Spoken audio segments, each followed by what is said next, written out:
Breaking this morning, we are learning that 837,000 Americans filed new unemployment claims in last week alone. Now, that is down slightly from the week before, but we are basically stuck at this 800K plus number of new unemployment claims coming in every single week. Analysts are saying this reflects a slowing recovery.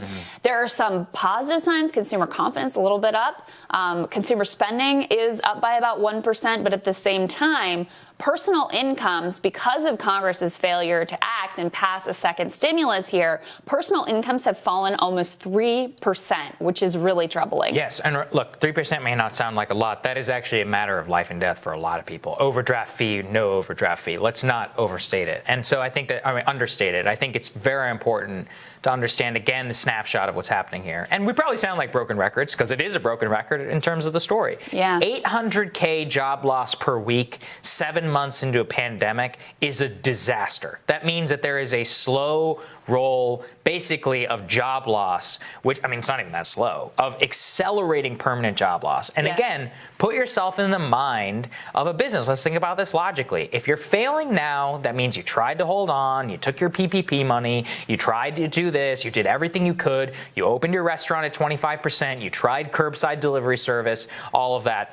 Doesn't matter. At this point, that you are still losing 800K jobs, almost all of those jobs are going to be permanent. These people are not coming back into the labor force. These are worse numbers. Like, it's very easy when you see these eye-popping, historic, awful numbers week over week over week to become kind of numb to it. But don't forget, these are worse numbers than we saw in the depths of the Great Recession. Yes. So you still have, 800K Americans in a week filing for unemployment. And the fact that, look, it'd be one thing if we were on this steady downward trajectory, but we're not. We're basically stuck. We're going to cover more with Zach Carter, where the state of the stimulus negotiations are. Your guess is as good as mine, whether they actually come together and pass something. I remain doubtful, but there have at least been some negotiations at this point. But the scale and the scope of this crisis is something that has gone sort of fundamentally unrecognized here because it's been incredibly uneven. It's been uneven in terms of, if you're a top income earner, if you're even the top 25%, you're probably back to where you were before, maybe even doing a little bit better. Certainly the very tippy top is doing fantastic because of the amount of consolidation that they've experienced. If you're in the bottom 50%, you're screwed. I mean, you have seen massive losses. If you're if you're early in your career, if you're a young American just entering the workforce, you were disproportionately hit. So this whole recession has been unbelievably unequal, and that also applies to the sector. So obviously, anything leisure, hospitality, service sector has been incredibly hard hit. You'll remember we covered here, we had Sarah Nelson on, president of the Flight Attendants Union, to talk about the very specific bailout package that the airlines got. They got what, in my opinion, every worker should have gotten. They had a specially written provision where the money that came in from Congress went essentially directly to the workforce. They had to keep their workers employed in order to get this bailout package in. Well, guess what?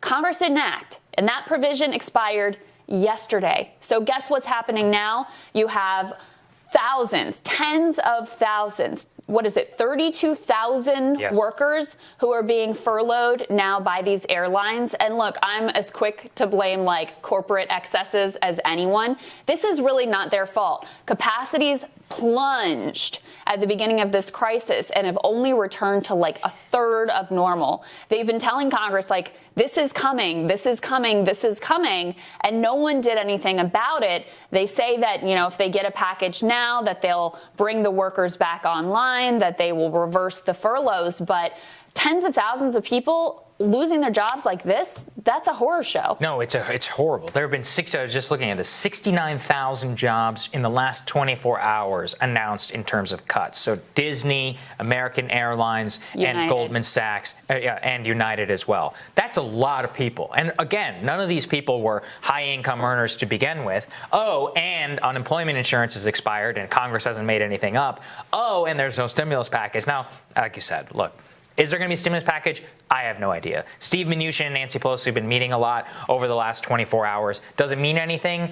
I'm very doubtful. I saw skeptical. a lot of some great reporting from Playbook where they're talking about how the ceiling for most Senate Republicans is $1 trillion. Now, currently, the negotiated package looks like $2 trillion. What's going to happen? I mean, it's just not going to happen. I mean, and Nancy Pelosi has said $2.5 trillion. So if that's where the dividing line is going to be, Pelosi, as we've said, is, I mean, politically, it's smart. You just let the country burn, right? Be like, hey, let these Republicans take the blame for it. I don't necessarily blame her. Well, and her spending amount is the correct amount. I'm not saying she's not wrong. She's not wrong, but you're exactly right. Yeah. Politically, she has no incentive to come down from 2.5 trillion or 2.2 or wherever she is today. She has no incentive to do that. And meanwhile, you have Republicans who are so wrapped up in this economic orthodoxy that they can't get out of their own way. I mean, if Donald Trump wanted to come in and actually make this happen, he could, because he has so much power within the Republican caucus. If he actually took a leadership position on this, that to me is the only way that this ultimately gets done, because otherwise the Republicans in the Senate, especially with them wanting to get their confirmation of their Supreme Court justice through, all of that going on, I think it is very unlikely that they move off of their very paltry numbers that they've been offering. Yeah, it has to be a total brute force, and it has to be like Trump being like, every single one of you is going to vote against this, or I'm going to tweet and I'm going to make it known that you're not with me. And guess what? Tom Tillis, all these other people, they would vote for it. 100%. It could happen if he decides that his election depends on it. Yeah. If he actually gets that in his head, which isn't impossible. Up to this point, he's been listening to Larry Kudlow and whoever, have been leading him down a path that is, not beneficial for him politically, but a disaster for American workers, more importantly. But that could flip. You never know with him. He might get somebody else in his ear that convinces him, look, if you actually want to win in November, how about you send out some checks to American people? I think it's too late. I mean, first of all, we wouldn't be able to cut checks by the election, I don't think. I mean, last time around it took 3 weeks. What are they going to do? Pass a $1 trillion stimulus package in a couple of days? I don't see any of that happening. I think the damage for him is really already done, to be honest with you. All right, we're going to have more Rising for you after this.